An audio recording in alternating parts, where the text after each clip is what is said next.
Ariane Mac, bonjour. Vous êtes donc maîtresse de conférences en histoire britannique à l'université Paris-Cité et membre du comité de rédaction de la Revue des Annales. Vous publierez fin mai votre livre En guerre et en grève, enquête dans les cités minières britanniques 1939-1945, qui est un texte issu de votre thèse de doctorat en histoire. Est-ce que vous pourriez, s'il vous plaît, nous présenter brièvement votre livre ? Oui, donc c'est un livre qui porte sur l'histoire sociale des mondes miniers en guerre, et plus particulièrement sur les grèves de mineurs britanniques pendant la Seconde Guerre mondiale. Puisque finalement, de tous les secteurs à faire grève pendant la guerre, c'est le secteur du charbon qui vient en premier, puisque on a quasiment la moitié des grèves durant la Seconde Guerre mondiale qui sont des grèves de mineurs, donc plus de 3400 grèves durant la Seconde Guerre mondiale. Et finalement, la question qui est un petit peu au cœur de ce livre, c'est qu'est-ce qu'impliquait et qu'est-ce que signifiait pour les mineurs de faire grève en temps de guerre ? Et de faire grève malgré tout. Donc, malgré les accusations d'antipatriotisme, dans une économie de guerre qui est entièrement conditionnée par les besoins en charbon, malgré le fait qu'il n'ait pas le soutien traditionnel des syndicats, puisque les syndicats miniers vont soutenir la politique de coopération nationale à l'effort de guerre, et enfin, malgré la nouvelle législation qui a été édictée en temps de guerre, qui interdit complètement ces grèves, qui criminalise les grévistes et qui leur fait encourir des amendes, mais aussi des peines de prison. Donc, qu'est-ce que ça signifiait pour les mineurs de se mettre en grève ? Et finalement, peut-être que je peux dire quelques mots de l'approche qui soutient un petit peu ce livre. Il s'agit d'ethnographie historique qui se décompose en 3 volets. Le premier volet, c'est la revisite des enquêtes ethnographiques du Mass Observation. Donc, il s'agissait pour moi de revisiter en historienne les enquêtes de terrain qui avaient été réalisées par un collectif assez singulier, un collectif britannique, donc ce Mars Observation, qu'il se trouve à envoyer différentes enquêtrices dans les bassins miniers pour investiguer pendant la Seconde Guerre mondiale. Et donc il s'agissait d'exploiter ces sources incroyables pour l'histoire des grèves que sont les matériaux d'enquête de ces enquêtrices. Donc premier volet, la revisite historienne de ces enquêtes. Deuxième volet, faire véritablement l'histoire de ces enquêtes. Pourquoi ? Parce qu'on connaît encore assez peu de choses sur l'histoire du Mass Observation. La première véritable histoire de ce collectif, elle a été publiée par James Hinton simplement en 2013. Donc il reste énormément de choses à dire, énormément de pans méconnus de ce collectif. D'abord, qui sont ces enquêteurs, ces enquêtrices ? Quelles sont leurs méthodes d'enquête ? Et elles sont passionnantes, singulières pour l'époque. Et puis investiguer aussi les conditions d'enquête de ces enquêtrices, la manière dont elles ont fait face, par exemple, à la suspicion des enquêtées lorsqu'elles ont été envoyées enquêter dans ces cités minières. Donc la revisite de ces enquêtes, l'histoire de ces enquêtes. Et puis le troisième volet, ça a été finalement un volet consacré à l'histoire orale. Donc j'ai réalisé moi-même une 40aine d'entretiens avec d'anciens mineurs, des femmes, des proches, des enfants de mineurs. Et donc, j'ai été tentée de réaliser en partie ces entretiens, notamment dans les bassins miniers où les enquêtrices du Mass Observation avaient elles-mêmes enquêté 70 ans plus tôt. Voilà, donc je suis retournée dans ces cités minières de Betsanger dans le Kent, de Blenheim en Tiglo au Pays de Galles pour aller moi-même réaliser des entretiens. Tout à l'heure, quand je vous entendais parler, j'ai été surprise. Vous indiquez donc qu'en fait, il y a une forte part de la population qui est en grève, malgré cette interdiction légale et officielle. C'est quand même quelque chose d'assez important et d'assez conséquent. Comment se fait-il, en fait, que toute cette partie de l'histoire a été complètement oubliée, complètement masquée, et d'où est née la légende urbaine, la mémoire populaire d'une absence de conflits sociaux et de suspension des grèves durant la Seconde Guerre mondiale en Grande-Bretagne ? C'est quelque chose qui m'a beaucoup étonnée au fil de mon travail de terrain, notamment aux archives et lorsque je réalisais des entretiens, puisque lorsque j'évoquais mon sujet de recherche, les grèves en temps de guerre, la première réaction de la plupart des personnes que j'interrogeais, la plupart des Britanniques en particulier, ça a été de m'affirmer « mais enfin, il n'y avait pas de grève pendant la guerre ». Et c'était une évidence pour eux. Il ne pouvait tout simplement pas y avoir de grève, c'était inenvisageable. Et donc, au fil de mes lectures, j'ai réalisé qu'il y avait un autre historien, Richard Croucher, qui, dans les années 1970, a fait également des entretiens avec des ouvriers des usines mécaniques notamment, et qui a retrouvé ce problème, ce fait que les personnes finalement enquêtées avaient comme première tendance celle de nier le fait qu'il y avait simplement des grèves. Donc les ouvriers, les syndicalistes qu'il allait interroger lui disaient « mais il n'y avait pas de grève. D'une part, les grèves étaient illégales. D'autre part, on se battait pour la nation, pour le Royaume-Uni, mais on se battait aussi pour l'Union soviétique alliée, donc il ne pouvait pas y avoir de grève. Et Richard Croucher, il explique bien que c'est simplement lorsqu'il montrait des archives, des documents d'archives qui documentaient ces grèves, que petit à petit, les langues se déliaient, et avec plus d'entrain et de verve encore, lorsque se faisait entendre le déclic de la cassette d'enregistrement, qui montrait que ça y est, l'enregistrement était terminé. Donc c'est vraiment, on le voit, une question sensible, et qui, je pense, naît en partie du mythe fondateur et qui a encore beaucoup de poids de la People's War, hein, qui est voilà, la manière dont on a appelé la Seconde Guerre mondiale en Grande-Bretagne, avec cette idée selon laquelle la guerre aurait vu une sorte d'union des classes sociales, d'absence des conflits sociaux, une sorte de solidarité de l'ensemble des segments de la population qui se serait forgée dans les moments difficiles, le Blitz Spirit, le Dunkirk Spirit, et c'est quelque chose qui est encore très marquant, qui reste un mythe politique fondateur de la Grande-Bretagne. Mais par ailleurs, cette idée selon laquelle il n'y avait pas de grève pendant la guerre, je pense qu'elle s'explique aussi par la situation, bien sûr, très particulière de la guerre, dans le sens où ce qui m'a beaucoup été dit, c'est que finalement, les ouvriers, en tant que ouvriers du Homefront, presque des combattants de l'intérieur, combattants du Homefront, étaient entièrement plongés dans cette bataille industrielle, comme l'étaient les syndicats. Ce qu'on m'a beaucoup dit aussi, c'est que finalement, ces ouvriers et ces mineurs devaient a priori soutenir le gouvernement de coalition de Churchill. Alors, pas Churchill, parce que pour le coup, dans le cas des mineurs, c'est l'une des figures les plus détestées par les mineurs, à cause de son rôle dans la Grande Grève de 1926, parce qu'il a aussi envoyé des soldats contre les mineurs gallois durant les émeutes de Tonypandy en 1910-1911. Donc, on m'a pas parlé de Churchill, mais par contre, bien sûr, de la place de ce gouvernement de coalition, où avaient pris place des grandes figures travaillistes, et notamment Ernest Bevin, qui est un grand leader syndical, qui va être nommé ministre du Travail et du Service national pendant la guerre. Et donc, il y a un rôle aussi important dans ce livre. Donc, c'est beaucoup ce qui a été mis en avant par les premiers Britanniques auxquels j'exposais un petit peu voilà, mon sujet de recherche. Mais ce qui m'a étonnée aussi au fil de mes lectures, c'est que je m'attendais quand même, au moins dans l'historiographie minière, dans l'histoire des mines, à voir ces grèves minières importantes, on l'a dit, à les voir documentées, à les voir étudiées. Et en fait, j'ai réalisé petit à petit que l'historiographie minière, qui est quand même vaste, qui est un pan voilà, très vaste et très ambitieux de la littérature britannique, dans cette historiographie, on a une sorte d'ellipse de la Seconde Guerre mondiale. C'est une sorte de parenthèse négligée dans l'histoire des mines. Et ça, pour moi, ça a été très intéressant et très étonnant. Et en fait, je pense qu'une des raisons, c'est que cette historiographie minière, elle s'est plutôt charpentée autour de deux autres dates pour le XXe siècle, qui est en gros 1945, janvier 1945, la création du National Union of Mine Workers, donc le syndicat unique des mineurs, qui remplace l'ancienne fédération des syndicats miniers, et 1947, la nationalisation des charbonnages. Donc quand on regarde finalement cette vaste historiographie, on a plutôt des études qui traitent du long 19e et qui s'arrêtent en 1939, ou alors qui commencent en 1947 pour étudier la désindustrialisation, l'ère de la nationalisation.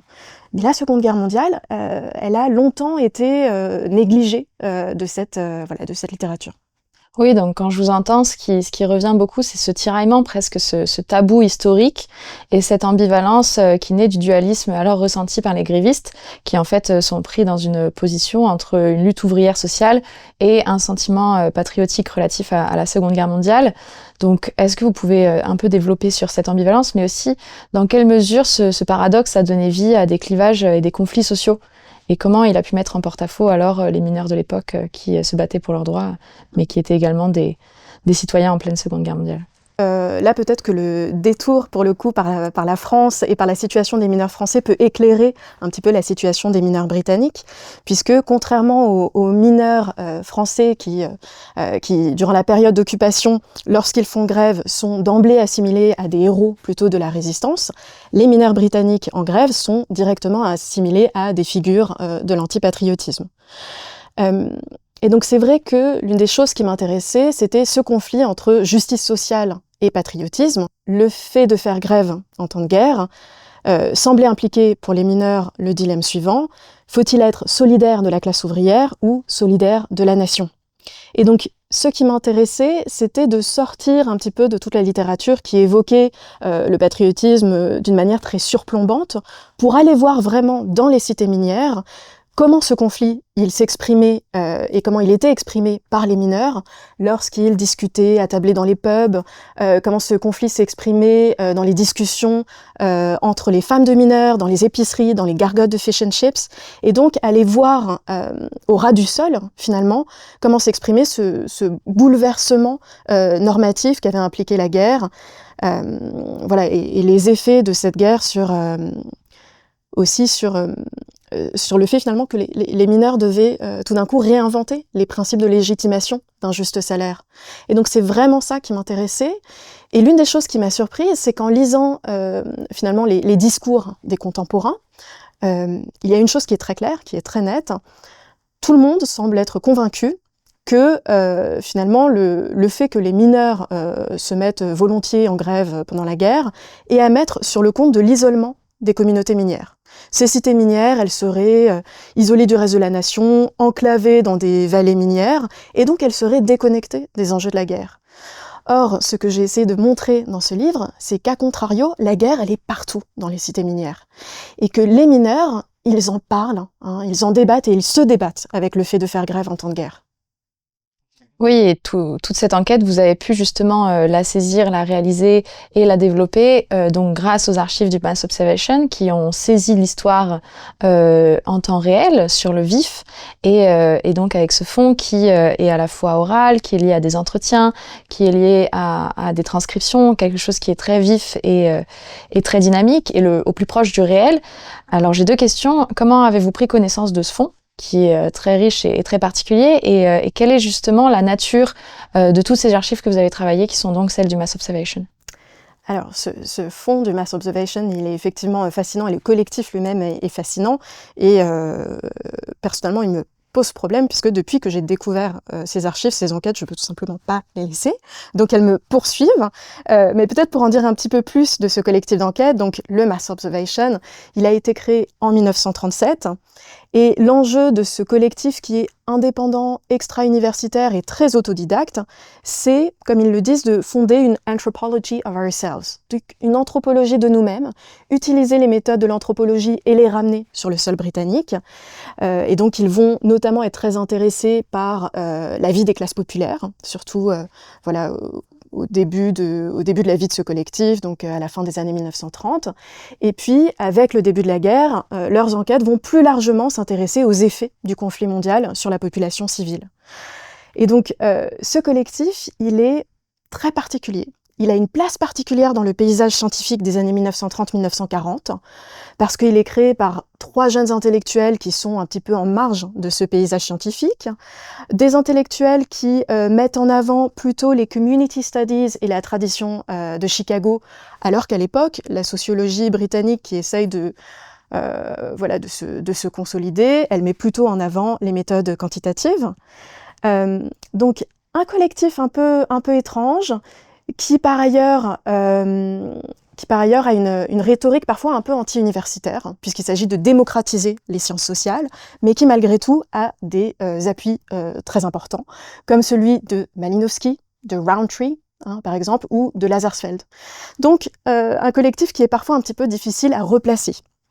Et ce collectif d'enquête, il va finalement mettre en œuvre des méthodes d'enquête très différentes. Ils vont mettre en œuvre un panel national, l'un des premiers comme ça, panels nationaux, avec 1 millier de volontaires qui vont envoyer des journaux intimes ou des journaux semi-privés à ce collectif, des journaux qui ont beaucoup retenu l'attention des historiens, que moi j'ai préféré laisser un petit peu de côté. Ce panel, il va aussi envoyer des réponses mensuelles à des questionnaires sur des sujets très divers. Et puis, moi, les sources qui m'ont vraiment passionnée et qui sont au cœur de ce livre, ce sont les enquêtes de terrain, les enquêtes ethnographiques, et en particulier 2 enquêtes réalisées dans des cités minières.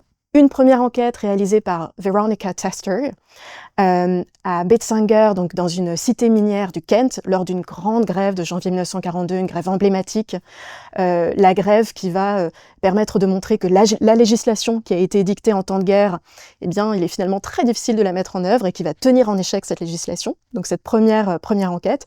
Et une deuxième enquête, cette fois menée par une autre enquêtrice qui est Molly Tarrant, et qui a mené cette enquête dans une sorte de bourgade minière galloise, Blaina et Nantiglo, dans le Monmouthshire. Et c'est vrai que voilà, ces sources, qui sont vraiment les matériaux d'enquête de ces enquêtrices, sont incroyables pour faire l'histoire de ces grèves. De mon point de vue, ça change entièrement la donne. Pourquoi? Qu'est-ce qu'on a comme source? Donc, vous l'avez dit, il y a des collectes de témoignages, mais aussi des entretiens approfondis. Avec qui?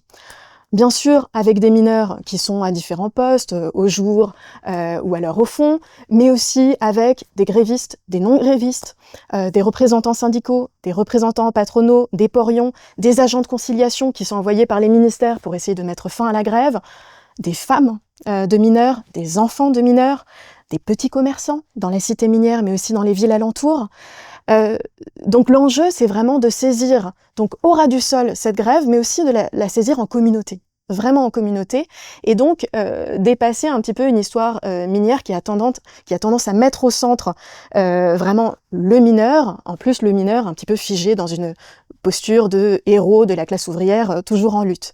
Donc une grève saisie en communauté, je l'ai dit à travers ces entretiens, ces collectes de témoignages, mais par ailleurs, dans ces matériaux d'enquête qui sont très riches, on a aussi des observations de terrain. Des observations qui ont été menées par les enquêtrices sur les lieux de travail, donc typiquement sur le carreau de la mine, dans les cantines aussi minières, mais aussi, et ça c'est très rare, mais aussi au sein des cités minières, dans les lieux de sociabilité, dans les lieux de consommation. Donc typiquement les pubs, lieu d'observation typique du mass observation. Donc dans les pubs des cités minières, dans les gargotes de fish and chips, dans les welfare clubs des mineurs, mais aussi dans les petites épiceries, dans la rue, simplement les ragots qui s'échangent sur le perron de la porte. Donc là, ces sources-là aussi, elles sont centrales et elles permettent aussi de contribuer à une historiographie qui de plus en plus s'intéresse finalement à l'articulation entre travail et hors travail. Et donc dans mon cas, ce qui était intéressant, c'était de voir ces grèves qui sont essentiellement des grèves salariales, mais de voir que finalement, les revendications, lorsque ces grèves éclatent, sont avant tout salariales, mais de voir la manière dont elles se traduisent dans ces cités minières, et donc elles se traduisent par des questions de consommation. Donc tout d'un coup, les écarts de revenus entre les mineurs et les ouvriers, les ouvrières dans les usines de munitions, qui étaient au cœur des grèves de 42 typiquement, lorsqu'on regarde l'enquête de Molly Tarrant, tout d'un coup, ces revendications, on les comprend beaucoup mieux parce qu'on comprend qu'il s'agit de questions de consommation au jour le jour dans les cités minières, finalement d'écarts nouveaux de revenus qui semblent mettre à mal les anciennes hiérarchies internes aux communautés minières, qui créent aussi des frictions au sein des couples. Et notamment sur cette question des couples, les matériaux du mass observation, ils donnent aussi accès en partie à une histoire de l'intime, une histoire de l'intimité en grève, puisque on a notamment Veronica Tester qui va être logée chez un mineur gréviste, donc dans un foyer où on a un mineur gréviste, sa femme et un enfant de 18 mois. Et donc, elle documente des scènes vraiment de l'intime, des scènes très touchantes où on a ce couple qui va tout d'un coup être dans la nostalgie du travail à la mine, notamment au moment de la 2e, 3e semaine de grève, où le mineur a hâte de se noircir de nouveau ses mains qu'il trouve trop blanches, qui sont aussi un marqueur de dévirilisation. Ça revient beaucoup dans ces matériaux d'enquête. On a la femme de mineur qui est dans la nostalgie de préparer de nouveau la gamelle, le casse-croûte. Donc, on a ces scènes qui sont difficiles à capter autrement. On retrouve aussi le fait qu'elle loge comme ça chez le mineur, ça lui permet aussi de voir finalement au quotidien les effets économiques de la grève, notamment lors de la 3e, 4e semaine de grève, où les mineurs ne peuvent plus alimenter le feu de cheminée que 2 heures par jour, ils arrachent les cadrans de la porte, ils arrachent les clôtures de la cité minière pour pouvoir se chauffer. Voilà, donc des sources comme ça qui sont extrêmement riches et qui, comme vous l'avez dit, avant tout, sont importantes parce que elles ont lieu vraiment, elles n'ont pas lieu a posteriori, rétrospectivement, mais c'est vraiment la grève au jour le jour. Et puis bien sûr, elles fourmillent d'observations qui sont propres à l'ethnographie, à la description dense, et qu'on retrouve sinon assez peu dans d'autres documents plus classiques. Oui, donc vous l'avez très justement rappelé, ces sources, elles ont une nature ethnographique, anthropologique, elles sont sincères et vivantes et saisies en temps réel. Donc on a accès à une oralité de l'histoire. Cette oralité, elle se traduit notamment par ce dont vous parliez, les commérages, les ragots. Qu'est-ce qu'elle permet de découvrir? Comment la diversité en fait de ces sources et ce qu'elle révèle entre 2 rires et entre 2 rumeurs nous donne accès à une histoire qui est différente, qui est saisie par le bas, par l'agent, par l'acteur. Alors, c'est vrai que finalement, c'est l'un des fils rouges qui s'est dégagé de ce livre, la dimension politique du ragot, du commérage, de la plaisanterie, puisque ce sont des phénomènes qui reviennent en fait beaucoup dans les sources du mass observation parce que ils ont fait attention à ces phénomènes très tôt et ils ont pris très tôt au sérieux des phénomènes comme justement la rumeur, le ragot. Et ça, pour moi, c'était là aussi assez intéressant de voir l'attention qui était donnée, et que j'ai essayé de reproduire aussi dans cet ouvrage, l'attention qui était donnée à ces formes verbales ouvrières, formes verbales de l'entre-soi ouvrier. Et donc j'ai essayé de montrer typiquement tout ce qu'on pouvait tirer de ces plaisanteries que s'échangeaient les mineurs dans les pubs. Typiquement, j'ai été très amusée de voir que ces plaisanteries, elles servaient notamment à exorciser des peurs des mineurs. Donc elles servaient à exprimer des peurs, le fait qu'ils pouvaient être incarcérés du fait de la législation, que s'ils étaient incarcérés, peut-être que leurs femmes seraient amenées à prendre à faire loger d'autres habitants, peut-être des hommes chez eux. La crainte aussi de voir s'effondrer les économies, de voir s'effondrer la possibilité aussi de pouvoir consommer de la bière dans certaines des plaisanteries qui sont échangées avec les gérantes des pubs. Donc il s'agit d'exorciser des peurs, mais finalement l'une des choses qui m'a étonnée à travers ces plaisanteries, c'est que je m'attendais à trouver, d'une certaine manière, les coulisses de la grève, et notamment à trouver des sortes de plaisanteries qui seraient critiques du patronat, de la direction de la mine. Et en fait, j'en ai pas trouvé. Ce que j'ai trouvé, au contraire, dans les sources du mass observation, c'était énormément de plaisanteries qui tournaient plutôt en dérision et qui critiquaient les représentants syndicaux. Ce qui m'a beaucoup étonnée. Et c'était très intéressant justement d'étudier finalement, de contraster ces discours donc, qui se tiennent en coulisses et qui peut-être révèlent aussi une certaine des tensions et des frictions au sein du collectif gréviste, et donc les contraster avec les discours unis qui sont tenus dans la presse, notamment lorsque les représentants syndicaux ont été, comme dans le cas de Betzinger, ont été emprisonnés, où ils deviennent des martyrs de la cause. Donc j'ai trouvé que finalement ces plaisanteries, elles étaient un point d'entrée pour saisir autrement le quotidien de la grève. Donc des plaisanteries qui pour moi étaient vraiment centrales. Et peut-être pour donner un autre exemple, celui des commérages. Alors, j'évoquais un petit peu plus tôt une grève de 1942 qui tournait beaucoup autour de la différence de revenus entre les mineurs et les ouvriers et ouvrières des usines de munitions. Eh bien, l'enquête qui est menée à Blenheim et Nantiglo par Molly Tarrant, elle permet de voir donc l'importance de la consommation, donc les revendications salariales, la consommation, mais surtout de voir que dans ces cités minières, on a sans cesse des ragots, des commérages sur les dépenses d'un tel, les dépenses de ce voisin qui avant était un mineur qui a connu le chômage de longue durée pendant la Grande Dépression et qui tout d'un coup travaille dans cette usine de munitions, des ragots sur une telle qui a connu la famine pendant la Grande Dépression mais qui tout à coup peut s'acheter 5, 6 robes parce qu'elle travaille dans les usines de munitions.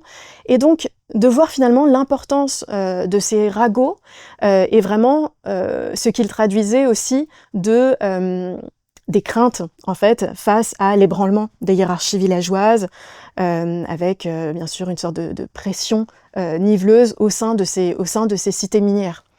Donc c'est vrai que ces formes verbales m'ont beaucoup intéressée.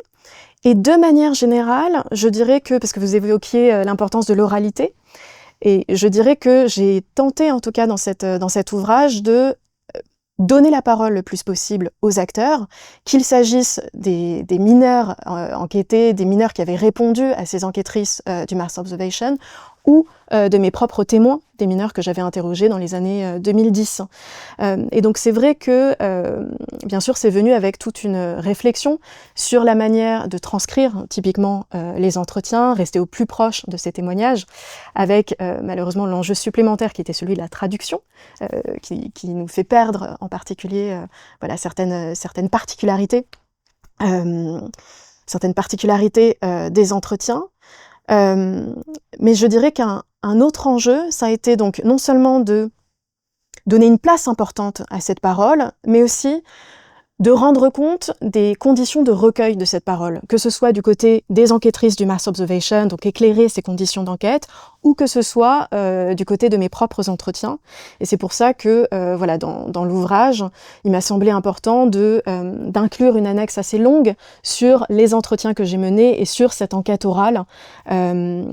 Et voilà, dans cette annexe, je reviens un petit peu notamment sur voilà, ces questions de transcription, mais aussi sur les relations enquêteurs-enquêtés.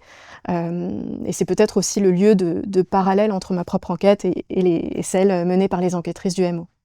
Vous avez également mené des enquêtes auprès de ces acteurs, et donc cette histoire, elle provient à la fois des grévistes et des miniers, mais aussi de ceux qui ont saisi cette histoire et ceux qui l'ont inscrit dans le temps, inscrit dans les archives et qui ont pris conscience de ce qui était en train de se faire, mais également du fait de saisir et de donner la parole aux ouvriers, aux miniers, et donc il y a vraiment une histoire dans l'histoire et un acteur à côté de l'acteur.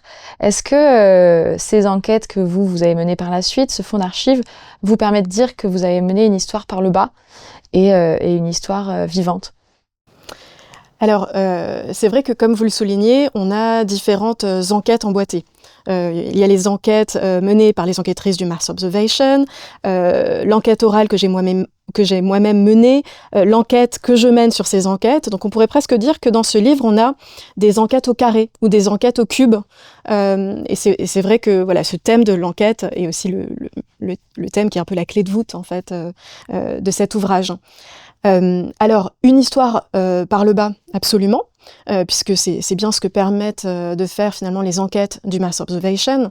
Il s'agit de proposer peut-être une autre histoire de ces grèves minières, une histoire donc au ras du sol, une histoire qui donne aussi la parole à l'ensemble de ces communautés en grève, qui mettent en avant les stratégies de résistance déployées par les mineurs, non seulement stratégie de résistance ouverte durant les grèves, stratégie de résistance à la législation, mais aussi des stratégies de résistance à bas bruit.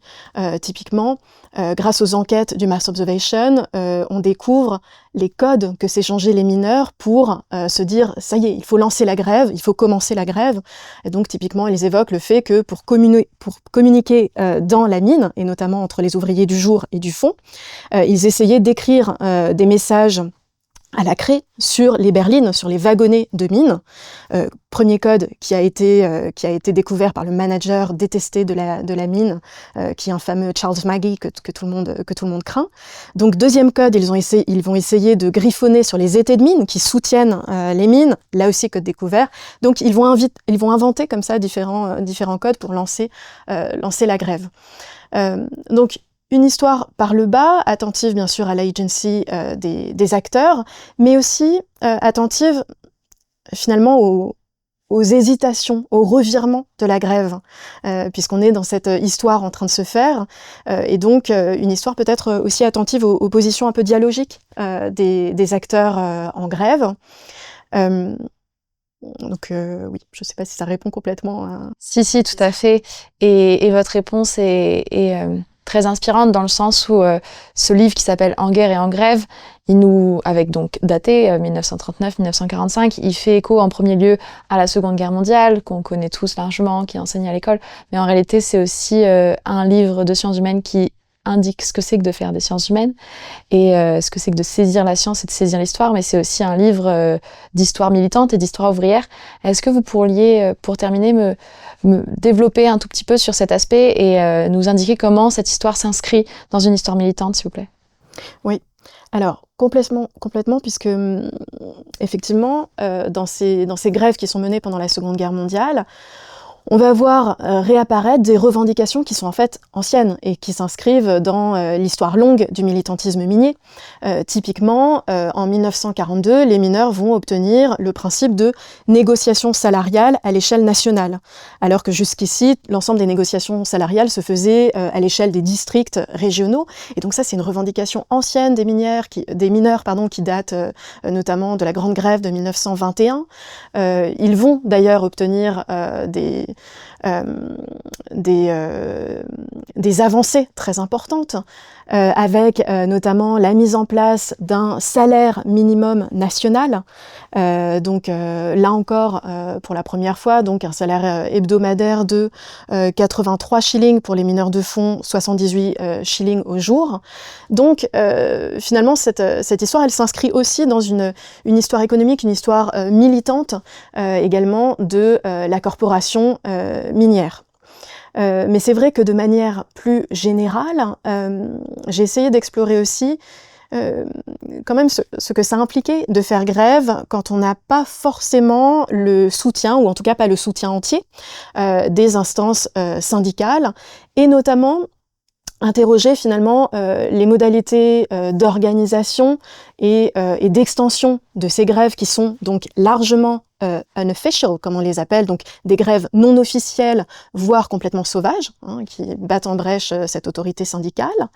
Et ce qui m'a intéressée, c'est notamment la position ambiguë, bien sûr, et ambivalente de certains représentants syndicaux, tiraillés entre le soutien aux grévistes et ces politiques officielles de coopération à l'effort de guerre. Et là, on voit que les différents syndicats régionaux de mineurs ont eu des positions très différentes, avec certains syndicats qui